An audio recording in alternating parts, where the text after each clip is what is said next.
दीपावली के शुभ अवसर पर नारद जी माँ लक्ष्मी के दर्शन को पहुँचे।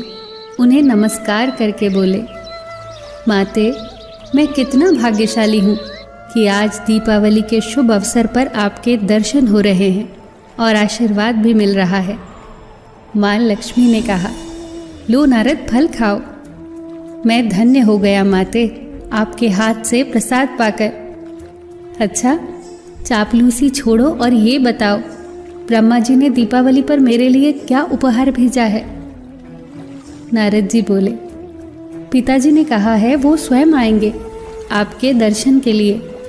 पर माते, एक बात बताओ, आज तीनों लोग आपको पूज रहे हैं और आप यहाँ फल काट रही हैं, व्यंजन पका रही हैं।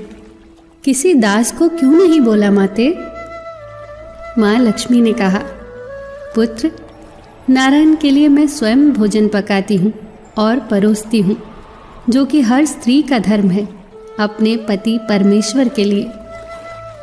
उसी क्षण नारायण कक्ष में प्रवेश करते हैं और पूछते हैं, कैसे आना हुआ नारद ऋषि?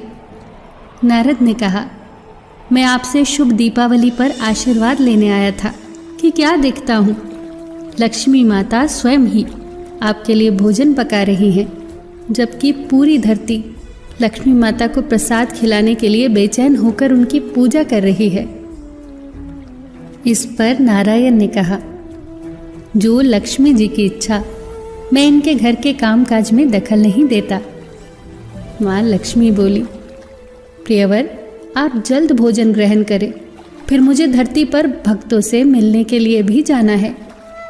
नारायण ने कहा, हाँ वसुधा, आज तो तुम्हारा दिन है, सब तुम्हें ही पूछते हैं। ये सुनकर माँ लक्ष्मी ने कहा, लक्ष्मीपति, आपको भी भक्त पूछते हैं। इस पर नारायण ने कहा, प्राणेश्वरी, मेरे कहने का तात्पर्य है कि आज तो भक्त तुम्हें पूजते हैं, मेरा क्या है, मुझे तो सारा साल ही पूजते हैं। माँ लक्ष्मी ने कहा, नारायण, मैं आपसे सहमत नहीं हूँ, क्योंकि आज के समाज में सभी भक्तजन पूर्ण वर्ष मेरी ही कामना करते हैं। नारायण मुस्कुराए और बोले, लगता है नारद जी ने अपना कार्य पूरा कर दिया, आपके भीतर ईर्ष्या की ज्वाला को अग्नि देकर।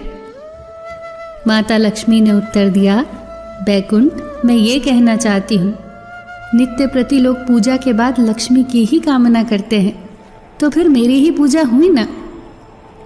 नारायण ने कहा, मेरी प्रिय लक्ष्मी, तुम अभिमान में चूर होकर ऐसी बात कह रही हो। आज तो तुम पहले धरती पर दीपावली के लिए जाओ। प्रियवाची, मैं तुम्हें 1 सप्ताह के बाद सिद्ध कर दूंगा कि पूजा तो मेरी यानी नारायण की ही होती है पूरा वर्ष। माँ लक्ष्मी बोली, मैं हृदय से आपकी चुनौती को स्वीकार करती हूँ जगन्नाथ, और अगर मैं जीती तो मैं आपसे एक उपहार अवश्य लूंगी। नारायण ने कहा, पद्मा, अगर मैं जीता तो पूरे 1 वर्ष तक तुम मेरी कोई बात नहीं टालोगी। लक्ष्मी ने कहा, हे वासुदेव, पत्नी बात को टालती है तो उसका कारण पति के शुभ के लिए ही होता है। नारायण बोले, हे स्वधा, चलो पुरस्कार का चयन प्रतियोगिता के पश्चात करेंगे। हे सुरभि, वचन के अनुसार मैं तुम्हें सिद्ध करके दिखाऊंगा कि धरती लोक पर पूरे वर्ष भक्तजन मुझे ही पूजते हैं। लक्ष्मी माँ ने कहा, विष्णुदेव, मैं फिर प्रार्थना करती हूँ कि आप मान ले कि आज का मानव धन का ही लोभी है। नारायण ने कहा, सुधा, आज नव वर्ष विक्रम संवत का आरंभ है, भक्तजनों ने मेरी पूजा भी आरंभ करनी है, इसीलिए मुझे आज्ञा दो। हे ऋषिकेश, आपके भक्तों में संतुष्टि और शांति कायम हो, मैं प्रार्थना करती हूँ। भगवान नारायण ने एक साधु के रूप में गांव के सरपंच के घर प्रवेश किया। प्रभु का सम्मोहित रूप देखकर सरपंच मंत्र मुग्ध होकर बोला, कहिए साधुजन, मैं आपकी क्या सेवा कर सकता हूँ? नारायण बोले, मैं 1 सप्ताह की भागवत पुराण की कथा कहना चाहता हूँ। सरपंच ने कहा, मैं कल से ही गांव में इसका प्रबंध करता हूँ। आपसे एक प्रार्थना है, आप कथा होने तक मुझ गरीब के घर में ही निवास करें। संत के रूप में गांववासी स्वयं नारायण को देखकर गदगद हो गए। अगले दिन से भागवत पुराण का पाठ आरंभ हुआ। कल्पना कीजिए कि भगवान स्वयं कथा कह रहे थे। भक्तजनों का उन्माद देखते ही बनता था। दूर दराज के इलाकों से भी लोगों की भीड़ वासुदेव द्वारा कही भागवत सुनने के लिए चारों दिशाओं से उमड़ पड़ी। नारद ऋषि ने सारा वृत्तांत माता को कह सुनाया और बोले, माते, लगता है आप प्रतियोगिता हार ही गई। फिर लक्ष्मी माता भी कथा के 5वें दिन उसी गांव में एक भिखारन के रूप में अवतरित हुई। उन्होंने देखा कि लोग पागलों की तरह कथा सुनने के लिए भागे जा रहे हैं। माता ने कई लोगों को रोककर प्रार्थना की कि वो भूखी प्यासी हैं, कोई उन्हें जलपान करा दे, पर किसी ने नहीं सुना। फिर बहुत देर के बाद बेमन से एक महिला ने उन्हें एक पात्र में जल दिया। माता ने जल ग्रहण करके वो पात्र उस गृहिणी को वापस किया। पर ये क्या, वो पात्र तो सोने का बन चुका था।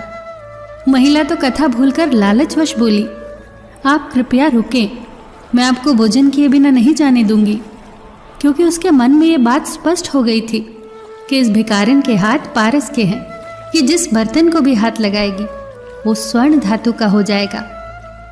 माता बोली, मुझे कोई स्थान दे दो ध्यान के लिए और तुम कथा पर चली जाओ। गृहिणी माता को अपने खेत में बने छप्पर के नीचे बैठाकर कथा में चली गई। अब उसका मन कथा में कहाँ लगना था। उसने अपनी सखियों को सारी बात बताई। सब सखियां कथा छोड़कर खेत में तरह तरह के व्यंजन लेकर आ गई। माता कभी ध्यान से उठती तो किसी के बर्तन से मीठा खा लेती या कुछ फल ले लेती और पुरस्कार स्वरूप उन बर्तनों को सोने धातु का कर देती। रातों रात ये बात पूरे इलाके में जंगल की आग की तरह फैल गई।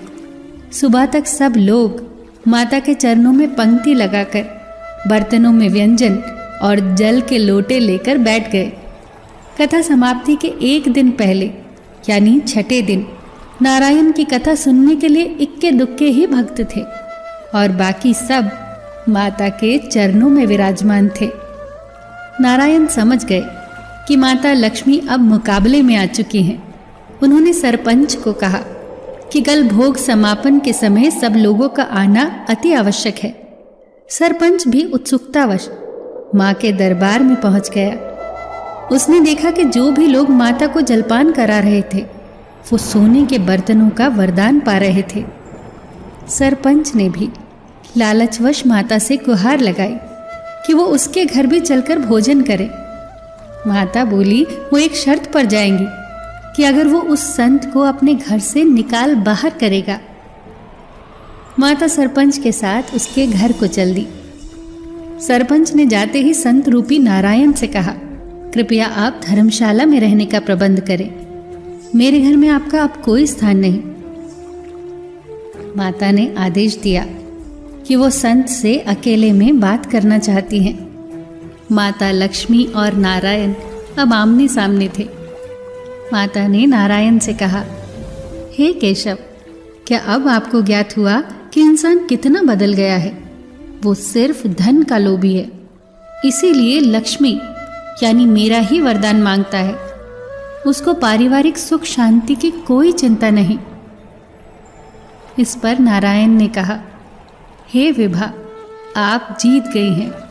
मैं अपनी हार स्वीकार करता हूँ। लोग अब तुम्हारी ही पूजा करते हैं। माता लक्ष्मी ने कहा, हे श्रीधर, आपका अनुमान फिर सत्य नहीं है। आपके बिना तो मैं अधूरी हूँ। हम दोनों ही मिलकर पूर्ण होते हैं। आपके बिना मेरा कोई अस्तित्व नहीं। अगले दिन लक्ष्मी और नारायण ने भागवत पुराण का समापन किया। माता ने सब लोगों को प्रवचन दिया, अगर धन, सुख, शांति की कामना करनी है तो आपको सर्वप्रथम लक्ष्मी की पूजा करनी है और उसके साथ ही आपको नारायण की भी पूजा करनी अनिवार्य है। तब जाकर आपकी सभी मनोकामनाएं पूर्ण होगी। फिर अंत में सभी भक्तजनों ने मंत्र मुग्ध होकर पुकारा, लक्ष्मी नारायण की जय हो।